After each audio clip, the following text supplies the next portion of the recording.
Hello, and welcome back to another episode of the Western Canon Challenge, where we are reading the entirety of the Western literary canon out loud. Today we are continuing on in the Genealogy of Morals, and we are up to Essay 1, and this is titled, at least in my translation, Good and Evil, Good and Bad. With that said, I will go ahead and read the first point. Those English psychologists who up to the present are the only philosophers who are to be thanked for any endeavor to get as far as a history of the origin of morality, these men, I say, offer us in their own personalities no paltry problem. They even have, if I am to be quite frank about it, in their capacity of living riddles an advantage over their books. They themselves are interesting. These English psychologists, what do they really mean? We always find them voluntarily or involuntarily at the same task of pushing to the front the shameful part of our inner world, and looking for the efficient, governing, and decisive principle in that precise quarter where the intellectual self-respect of the race would be the most reluctant to find it. For example, in the vis inertia of habit, or in forgetfulness, or in a blind and fortuitous mechanism and association of ideas, or in some factor that is purely passive, reflex, molecular, or fundamentally stupid. What is the real motive power which always impels these psychologists in precisely this direction?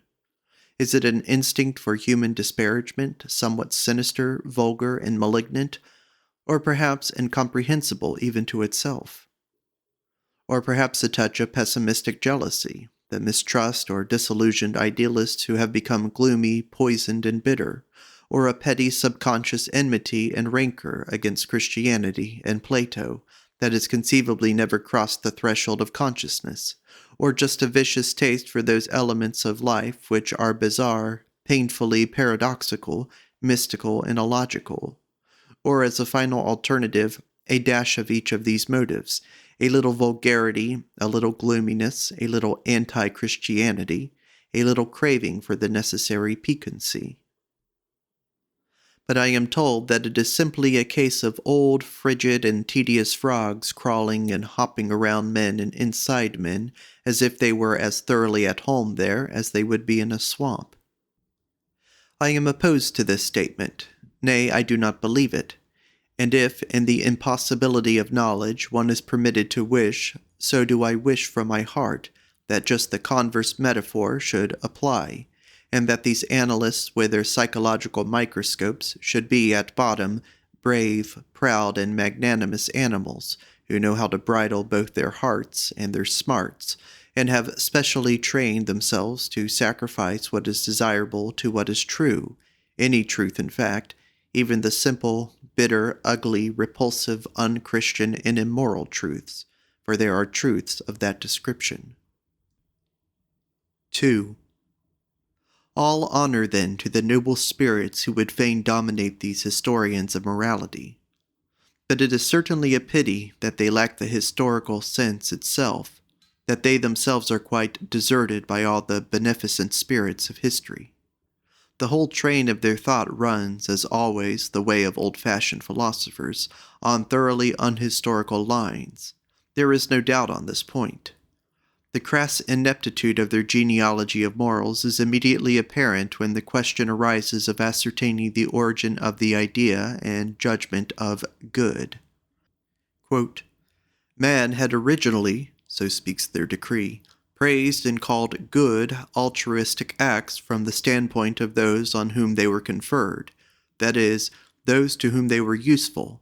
Subsequently, the origin of this praise was forgotten in altruistic acts simply because, as a sheer matter of habit, they were praised as good, came also to be felt as good, as though they contained in themselves some intrinsic goodness. End quote. The thing is obvious. This initial derivation contains already all the typical and idiosyncratic traits of the English psychologists. We have utility, forgetting, habit, and finally, error, the whole assemblage forming the basis of a system of values on which the higher man has up to the present prided himself as though it were a kind of privilege of a man in general. This pride must be brought low. This system of values must lose its values. Is that attained? Now, the first argument that comes ready to my hand is that the real homestead of the concept good is sought and located in the wrong place. The judgment good did not originate among those to whom goodness was shown. Much rather has it been the good themselves, that is, the aristocratic, the powerful, the high-stationed, the high-minded, who have felt that they themselves were good, and that their actions were good, that is to say, of the first order, in contradistinction to all the low-minded, the vulgar, and the plebeian. It was out of this pathos of distance that they first arrogated the right to create values for their own profit, and to coin the names of such values. What had they to do with utility? The standpoint of utility is as alien and as inapplicable as it could possibly be, when we have to deal with so volcanic an effervescence of supreme values, creating and demarcating as they do a hierarchy within themselves. It is at this juncture that one arrives at an appreciation of the contrast to that tepid temperature which is the presupposition on which every combination of worldly wisdom and every calculation of practical expedience is always based, and not for one occasional, not for one exceptional instance, but chronically. The pathos of nobility and distance, as I have said, the chronic and despotic esprit de corps and fundamental instinct of a higher dominant race coming into association with a meaner race, an under race. This is the origin of the antithesis of good and bad. The master's right of giving names goes so far as that it is permissible to look upon language itself as the expression of the power of the masters. They say, this is that and that. They seal finally in every object and every event with a sound, and thereby at the same time take possession of it. It is because of this origin that the word good is far from having any necessary connection with altruistic acts, in accordance with the superstitious belief in these moral philosophers.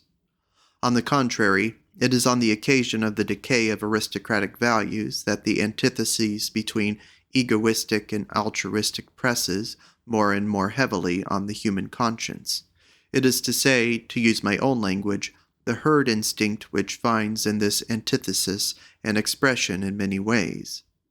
And even then it takes a considerable time for this instinct to become sufficiently dominant, for the valuation to be inextricably dependent on this antithesis, as is the case in contemporary Europe. For today the prejudice is predominant, which, acting even now with all the intensity of an obsession and brain disease, holds that moral, altruistic, and disinterested are concepts of equal value. 3. In the second place, quite apart from the fact that this hypothesis as to the genesis of the value good cannot be historically upheld, it suffers from an inherent psychological contradiction. The utility of altruistic conduct has presumably been the origin of its being praised, and this origin has become forgotten. But in what conceivable way is this forgetting possible? Has perchance the utility of such conduct ceased at some given moment? The contrary is the case. This utility has rather been experienced every day at all times, and this consequently a feature that obtains a new and regular emphasis with every fresh day. It follows that, so far from vanishing from the consciousness, so far indeed from being forgotten, it must necessarily become impressed on the consciousness with ever-increasing distinctness. How much more logical is that contrary theory, it is not the truer for that, which is represented, for instance, by Herbert Spencer, who places the concept good as essentially similar to the concept useful, purposive, so that in the judgments good and bad mankind is simply summarizing and investing with a sanction its unforgotten and unforgettable experiences concerning the useful purposive and the mischievous non-purposive. According to this theory, good is the attribute of that which has previously shown itself useful, and so is able to claim to be considered valuable in the highest degree, valuable in itself. This method of explanation is also, as I have said, wrong, but at any rate the explanation itself is coherent and psychologically tenable. 4. The guidepost which first put me on the right track was this question: what is the true etymological significance of the various symbols for the idea good which have been coined in the various languages? I then found that they all led back to the same evolution of the same idea, that everywhere aristocrat, noble in the social sense, is the root idea out of which have necessarily developed good in the sense of with aristocratic soul, noble in the sense of with a soul of high caliber, with a privileged soul, a development which invariably runs parallel with that other evolution by which vulgar, plebeian, low are made to change finally into bad. The most eloquent proof of this last contention is the German word schlecht itself. This word is identical with schlicht. Compare Schlechtweg and Schlechterings, which originally, and as yet without any sinister innuendo, simply denoted the plebeian man in contrast to the aristocratic man. It is at the sufficiently late period of the 30 Years' War that this sense becomes changed to the sense now current. From the standpoint of the genealogy of morals, this discovery seems to be substantial, the lateness of it to be attributed to the retarding influence exercised in the modern world by democratic prejudice in the sphere of all questions of origin. This extends, as will shortly be shown, even to the province of natural science and physiology, which, prima facie, is most objective. The extent of the mischief which is caused by this prejudice, once it is free of all trammels except those of its own malice, particularly to ethics and history, is shown by the notorious case of Buckle. It was in Buckle that the plebeianism of the modern spirit, which is of English origin, broke out once again from its malignant soil with all the violence of a slimy volcano, and with that salted, rampant, and vulgar eloquence with which up to the present time all volcanoes have spoken. 5.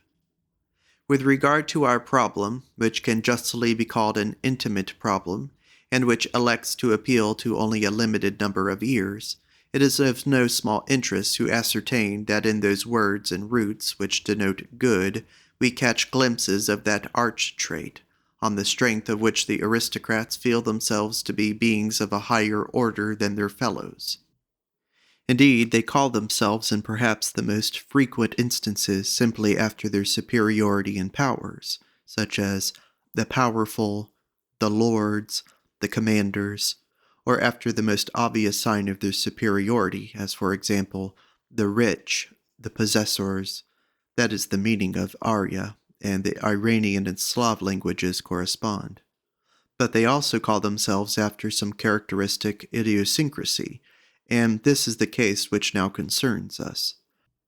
They name themselves, for instance, the truthful. This is first done by the Greek nobility, whose mouthpiece is found in Theognis, the Megarian poet. The word esthlos, which is coined for the purpose, signifies etymologically one who has reality, who is real, who is true, and then with a subjective twist, the quote-unquote true as the quote-unquote truthful. At this stage in the evolution of the idea, it becomes the motto and party cry of the nobility, and quite completes the transition to the meaning noble, so as to place outside the pale the lying, vulgar man as Theognis conceives and portrays him, till finally the word after the decay of the nobility is left to delineate psychological noblesse, and becomes as it were ripe and mellow. In the word kakos, as in delos, the plebeian in contrast to the agathos, the cowardice is emphasized. This affords perhaps an inkling on what lines the etymological origin of the very ambiguous agathos is to be investigated.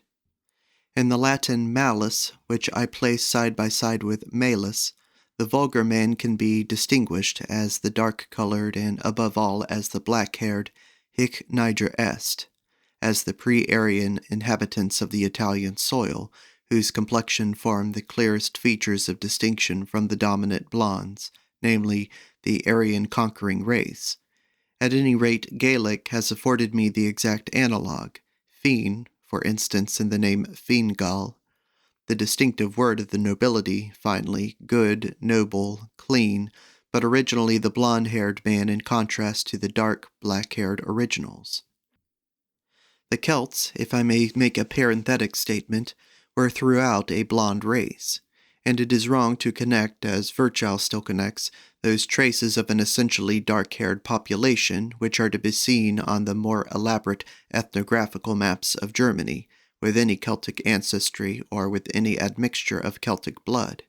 In this context, it is rather the pre-Aryan population of Germany which surges up to these districts. The same is true substantially of the whole of Europe.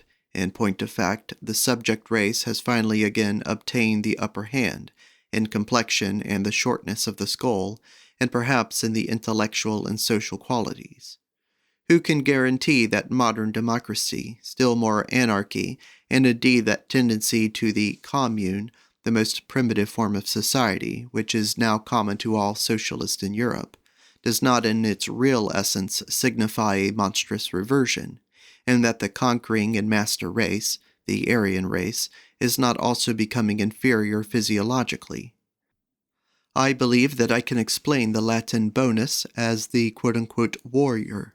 My hypothesis is that I am right in deriving bonus from an older duinus, compare bellum, duellum, equals duin lum, in which the word duonus appears to me to be contained. Bonus, accordingly, as the man of discord, of variance, duo, as the warrior. One sees what in ancient Rome the good meant for a man. Must not our actual German word gut mean the godlike, the man of godlike race, and be identical with the national name, originally the noblesse name of the Goths? The grounds for this supposition do not appertain to this work. 6. Above all, there is no exception, though there are opportunities for exceptions, to this rule, that the idea of political superiority always resolves itself into the idea of psychological superiority, in those cases where the highest caste is at the same time the priestly caste, and in accordance with its general characteristics, confers on itself the privilege of a title which alludes specifically to its priestly function. It is in these cases, for instance, that clean and unclean confront each other for the first time as badges of class distinction. Here again there develops good and a bad in a sense which has ceased to be merely social. Moreover, care should be taken not to take these ideas of clean and unclean too seriously, too broadly or too symbolically.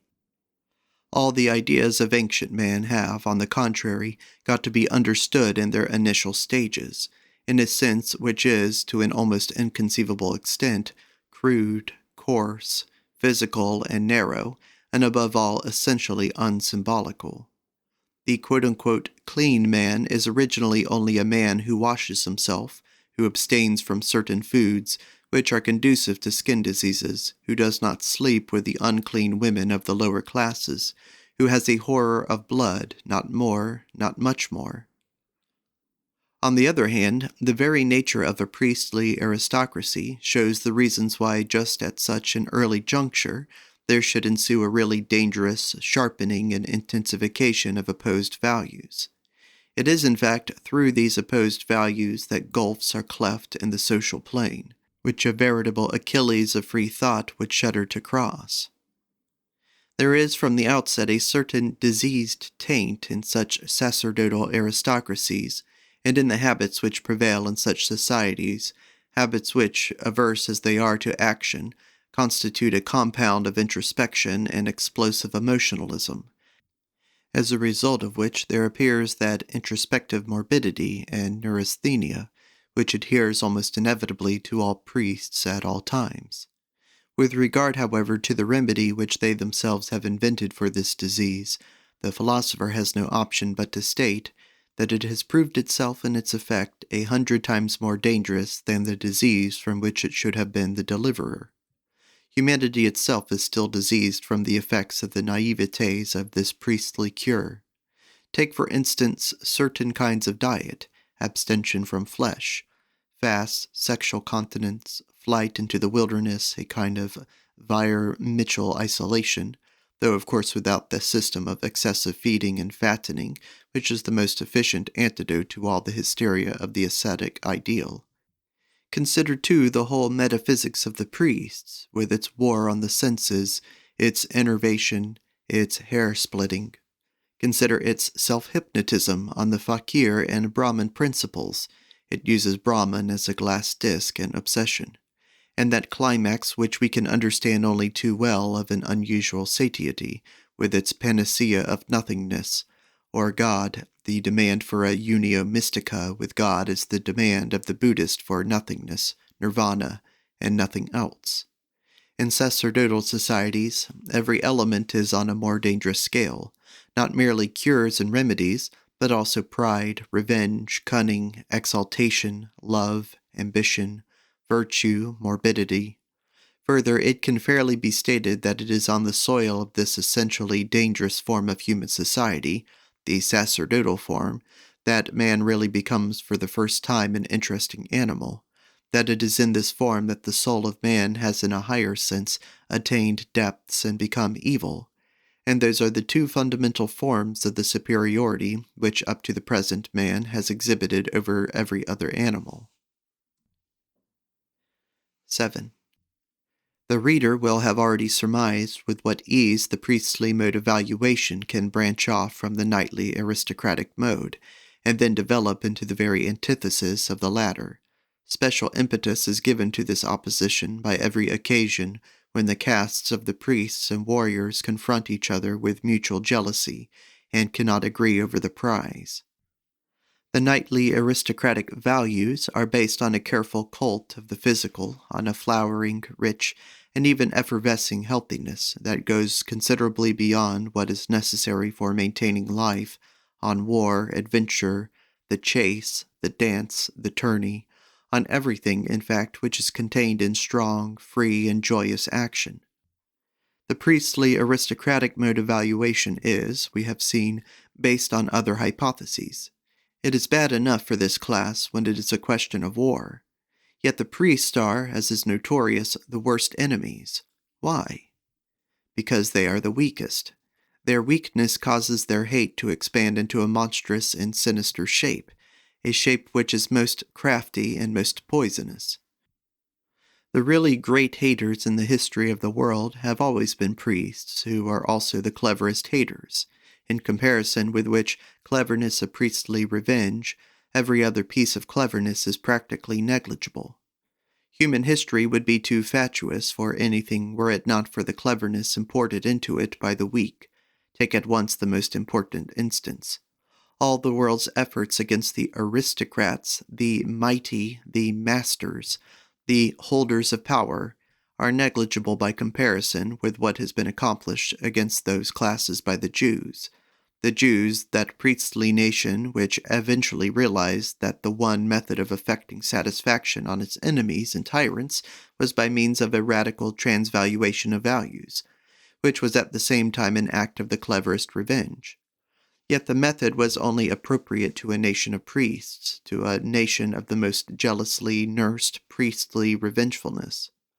It was the Jews who, in opposition to the aristocratic equation, good equals aristocratic equals beautiful equals happy equals loved by the gods, dared with a terrifying logic to suggest the contrary equation, and indeed to maintain with the teeth of the most profound hatred, the hatred of weakness, this contrary equation, namely, the wretched are alone the good, the poor, the weak, the lowly are alone the good.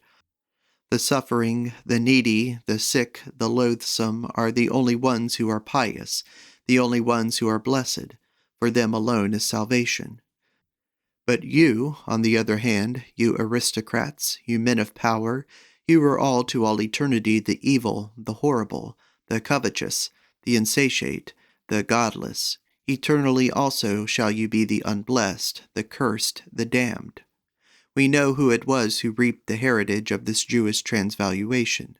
In the context of the monstrous and inordinately fateful initiative which the Jews have exhibited in connection with the most fundamental of all declarations of war, I remember the passage which came to my pen on another occasion, Beyond Good and Evil, aphorism 195, that it was, in fact, with the Jews that the revolt of the slaves began in the sphere of morals, that revolt which has behind it a history of 2 millennia, and which at the present day has only moved out of our sight because it has achieved victory. 8. But you understand this not? You have no eyes for a force which has taken 2,000 years to achieve victory? There is nothing wonderful in this. All lengthy processes are hard to see and to realize. But this is what took place. From the trunk of that tree of revenge and hate, Jewish hate, that most profound and sublime hate which creates ideals and changes old values to new creations, the like of which has never been on earth, there grew a phenomenon which was equally incomparable, a new love, the most profound and sublime of all kinds of love. But beware of supposing that this love has soared on its upward growth, as in any way a real negation of that thirst for revenge, as an antithesis to the Jewish hate. No, the contrary is the truth. This love grew out of that hate as its crown, as its triumphant crown, circling wider and wider amid the clarity and fullness of the sun, and pursuing in the very kingdom of light and height its goal of hatred, its victory, its spoil, its strategy, with the same intensity with which the roots of that tree of hate sank into everything which was deep and evil, in increasing stability and increasing desire. This Jesus of Nazareth, the incarnate gospel of love, this Redeemer bringing salvation and victory to the poor, the sick, the sinful, was he not really temptation in its most sinister and irresistible form? Temptation to take the tortuous paths of those very Jewish values and those very Jewish ideals? Has not Israel really obtained the final goal of its sublime revenge by the tortuous path of this Redeemer for all that he might pose as Israel's adversary and Israel's destroyer? Is it not due to the black magic of a really great policy of revenge, of a far-seeing, burrowing revenge, both acting and calculating with slowness, that Israel himself must repudiate before all the world the actual instrument of his own revenge and nail it to the cross, so that all the world, that is, all the enemies of Israel, could nibble without suspicion at this very bait? Could, moreover, any human mind with all its elaborate ingenuity invent a bait that was more truly dangerous? Anything that was even equivalent in the power of its seductive, intoxicating, defiling and corrupting influence to that symbol of the Holy Cross, to that awful paradox of a God on the cross, to that mystery of the unthinkable, supreme, and utter horror of the self-crucifixion of a God for the salvation of man. It is at least certain that under this sign, Israel, with its revenge and transvaluation of all values, has up to the present always triumphed again over all other ideals, over all more aristocratic ideals. 9. Quote, "But why do you talk of nobler ideals? Let us submit to the facts, that the people have triumphed, or the slaves, or the populace, or the herd, or whatever name you care to give them. If this has happened through the Jews, so be it.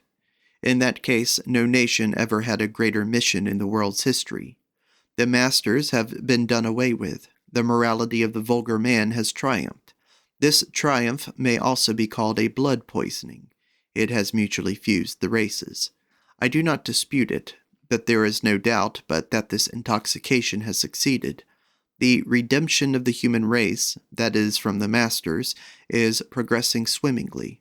Everything is obviously becoming Judaized, or Christianized, or vulgarized, what is there in the words.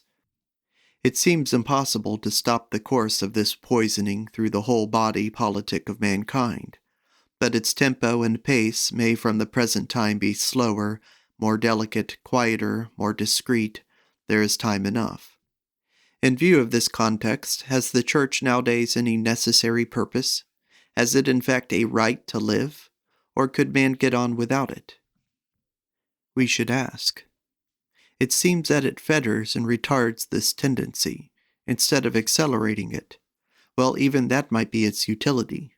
The church certainly is a crude and boorish institution that is repugnant to an intelligence with any pretense at delicacy, to a really modern taste. Should it not at any rate learn to be somewhat more subtle? It alienates nowadays more than it allures.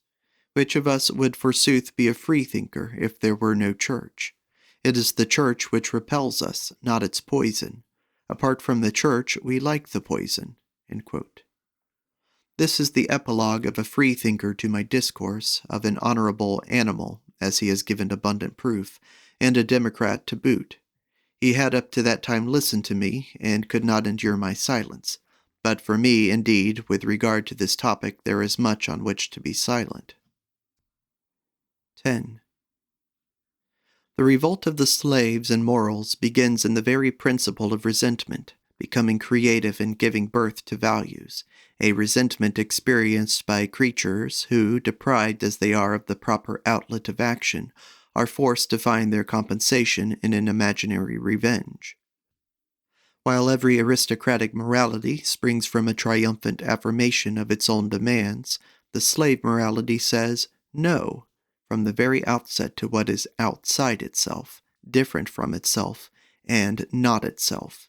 And this no is its creative deed. This volte-face of the valuing standpoint, this inevitable gravitation to the objective instead of back to the subjective, is typical of resentment. The slave morality requires as the condition of its existence an external and objective world. To employ physiological terminology, it requires objective stimuli to be capable of action at all. Its action is fundamentally a reaction. The contrary is the case when we come to the aristocrat system of values. It acts and grows spontaneously. It merely seeks its antithesis in order to pronounce a more grateful and exultant yes to its own self. Its negative conception, low, vulgar, bad, is merely a pale, late-born foil in comparison with its positive and fundamental conception, saturated as it is with the life and passion, of we aristocrats, we good ones, we beautiful ones, we happy ones. When the aristocratic morality goes astray and commits sacrilege on reality, this is limited to that particular sphere with which it is not sufficiently acquainted, a sphere in fact from the real knowledge of which it disdainfully defends itself. It misjudges in some cases the sphere which it despises, the sphere of the common vulgar man and the low people. On the other hand, due weight should be given to the consideration that in any case the mood of contempt, of disdain, of superciliousness, even on the supposition that it falsely portrays the object of its contempt, will always be far removed from that degree of falsity which will always characterize the attacks, in effigy, of course, of vindictive hatred and revengefulness of the weak in onslaughts on their enemies. In point of fact, there is in contempt too strong an admixture of nonchalance, of casualness, of boredom, of impatience, even of personal exaltation, for it to be capable of distorting its victim into a real caricature or a real monstrosity. Attention, again, should be paid to the almost benevolent nuances which, for instance, the Greek nobility imports into all the words by which it distinguishes the common people from itself. Note how continuously a kind of pity, care, and consideration imparts its honeyed flavor, until at last almost all words which are applied to the vulgar man survive finally as expressions for unhappy, worthy of pity, faint-hearted, lowly, wretched, toiling, the latter two names really denoting the vulgar man as labor-slave and beast of burden. And how, conversely, bad, low, unhappy have never ceased to ring in the Greek ear with a tone in which unhappy is the predominant note. This is a heritage of the old, noble aristocratic morality, which remains true to itself even in contempt. Let philologists remember the sense in which Miserable, unblessed, wretched, unhappy, misfortune used to be employed. The quote-unquote well-born simply felt themselves the happy. They did not have to manufacture their happiness artificially through looking at their enemies, or in cases to talk and lie themselves into happiness, as is the custom with all resentful men. And similarly, complete men as they were, exuberant with strength and consequently necessarily energetic, they were too wise to dissociate happiness from action. Activity becomes in their minds necessarily counted as happiness.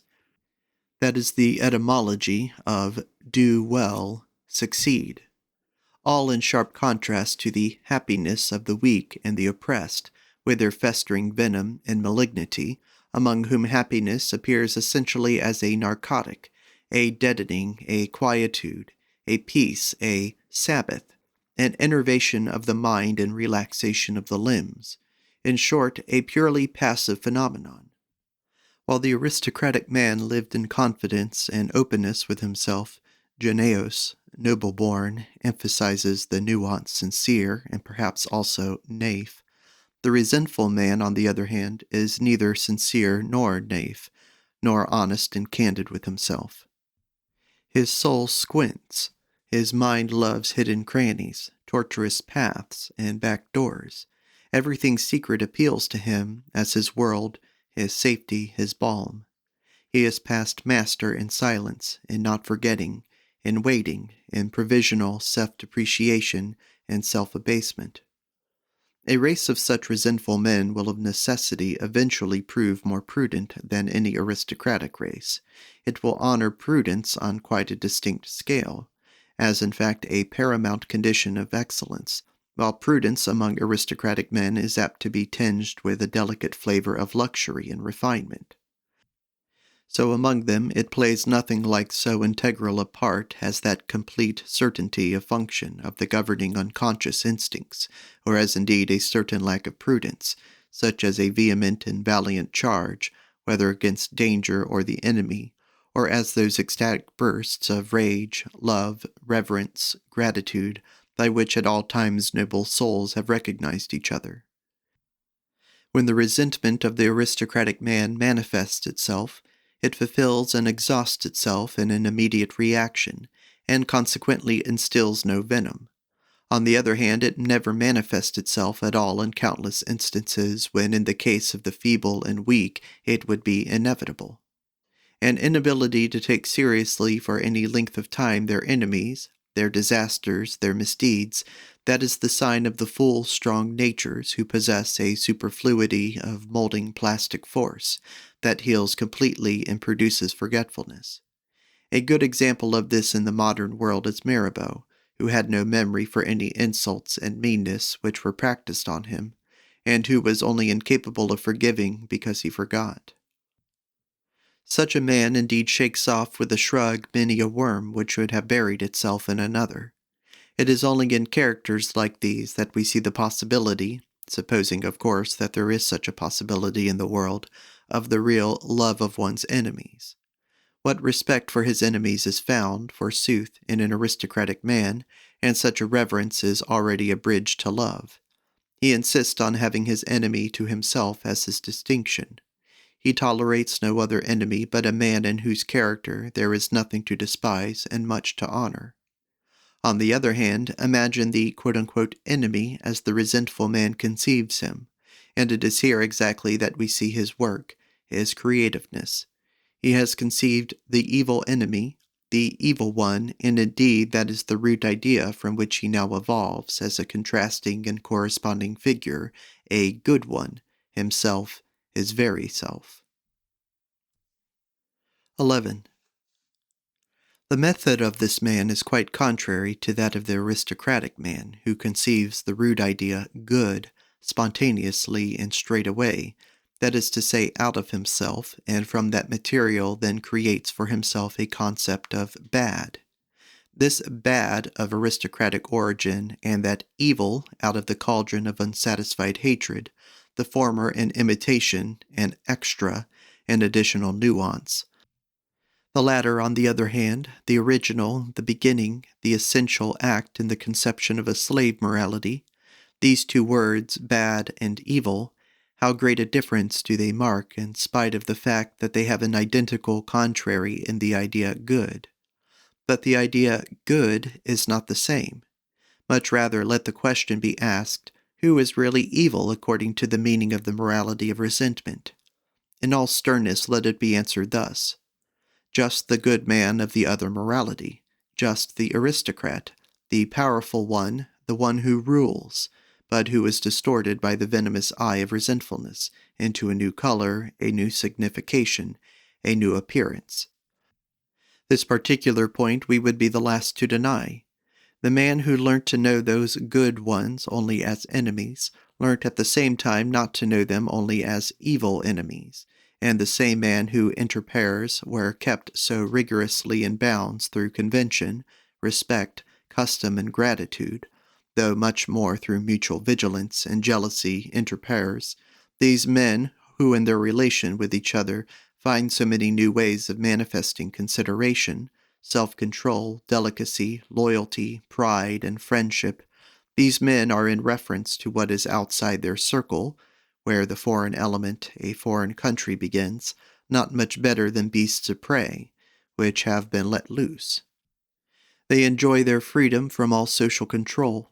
They feel that in the wilderness they can give vent with impunity to that tension which is produced by enclosure and imprisonment in the peace of society. They revert to the innocence of the beast of prey conscience, like jubilant monsters who perhaps come from a ghostly bout of murder, arson, rape, and torture with bravado and a moral equanimity, as though merely some wild student's prank had been played, perfectly convinced that the poets have now an ample theme to sing and celebrate. It is impossible not to recognize at the core of all these aristocratic races the beast of prey, the magnificent blonde brute, avidly rampant for spoil and victory. This hidden core needed an outlet from time to time. The beast must get loose again, must return into the wilderness. The Roman, Arabic, German, and Japanese nobility, the Homeric heroes of the Scandinavian Vikings, are all alike in this need.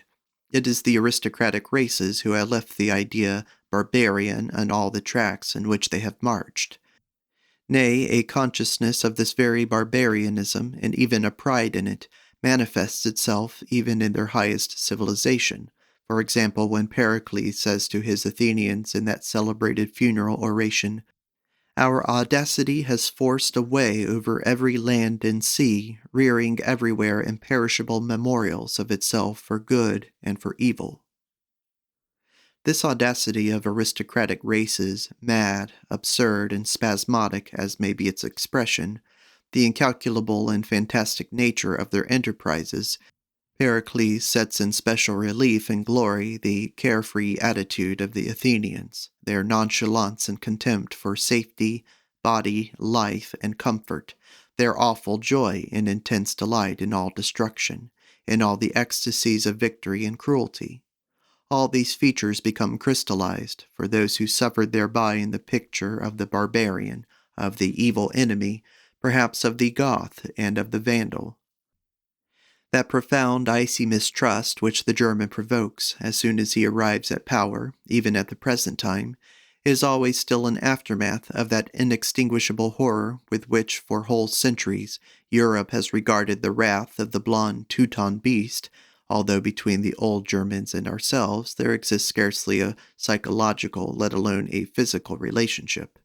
I have once called attention to the embarrassment of Hesiod when he conceived the series of social ages and endeavored to express them in gold, silver, and bronze. He could only dispose of the contradiction with which he was confronted by the Homeric world, an age magnificent indeed, but at the same time so awful and so violent, by making two ages out of one, which he henceforth placed one behind the other. First, the age of the heroes and demigods, as that world had remained in the memories of the aristocratic families who found therein their own ancestors. Secondly, the Bronze Age, as that corresponding age appeared to the descendants of the oppressed, spoiled, ill-treated, exiled, enslaved, namely as an age of bronze, as I have said, hard, cold, terrible, without feelings and without conscience, crushing everything and bespattering everything with blood. Granted, the truth of the theory now believed to be true, that the very presence of all civilization is to train out of man the beast of prey, a tame and civilized animal, a domesticated animal, it follows indubitably that we must regard as the real tools of civilization all those instincts of reaction with resentment, by the help of which the aristocratic races, together with their ideals, were finally degraded and overpowered. Though that has not yet come to be synonymous with saying that the bearers of those tools also represented the civilization. It is rather the contrary that is not only probable, nay, it is palpable today. These bearers of vindictive instincts that have to be bottled up, these descendants of all European and non-European slavery, especially of the pre-Aryan population, these people, I say, represent the decline of humanity. These tools of civilization are a disgrace to humanity, and constitute in reality more of an argument against civilization, more of a reason why civilization should be suspected. One may be perfectly justified in being always afraid of the blonde beast that lies at the core of all aristocratic races, and in being on one's guard. But who would not 100 times prefer to be afraid, when one at the same time admires, than to be immune from fear, at the cost of being perpetually obsessed with the loathsome spectacle of the distorted, the dwarfed, the stunted, the envenomed? And is that not our fate? What produces today our repulsion towards man? For we suffer from man, there is no doubt about it. It is not fear. It is not rather that we have nothing more to fear from men. It is that the worm man is in the foreground and pullulates. It is that the tame man, the wretched, mediocre, and unedifying creature, has learnt to consider himself a goal and a pinnacle, an inner meaning, an historic principle, a higher man. Yes, it is that he has a certain right so to consider himself, insofar as he feels that in contrast to that excess of deformity, disease, exhaustion, and effeteness whose odor is beginning to pollute present-day Europe, he at any rate has achieved a relative success. He at any rate still says yes to life. This is the end of part 1 of chapter 1 of the Genealogy of Morals. Thank you for listening.